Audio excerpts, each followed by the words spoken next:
மோடி ஐயா நல்லா ஆட்சி பண்ணிட்டு இருக்காரு. மோடி ஐயா நல்லா ஆட்சி பண்ணிட்டு இருக்காரு. பிரமாதம். நீங்க இப்படி தப்பா சொல்றீங்க. சசிகலாவுக்கு எடப்பாடி பழனிசாமிக்கு எல்லாம் இங்க ஒருத்தர் இருக்காரு மகராஜன், யாரு ராதாகிருஷ்ணன், தமிழ்நாட்டை அடகு வைக்கிறதுக்கு. அங்க ஒருத்தர் இருக்கா வெங்கையா நாயுடு. மோடி நல்லா தான் பண்றாரு. 15 லட்சம் கொடுப்பாரா? 15 லட்சம் எனக்கா? ஓட்டுக்கு 15 லட்சம் தரேனார்ல. எங்க கொள்ளை அடிச்சது? நீ டீ அடிச்ச உங்ககிட்ட எப்படி வந்துச்சு காசு?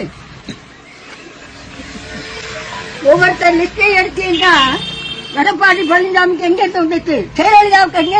15 லட்சம் கொடுப்பாரா மாட்டாரா? கொடநாடு எஸ்டேட் பட்டியல எங்க அப்பா சொத்து வங்காள தேசத்துல இருந்து அவர்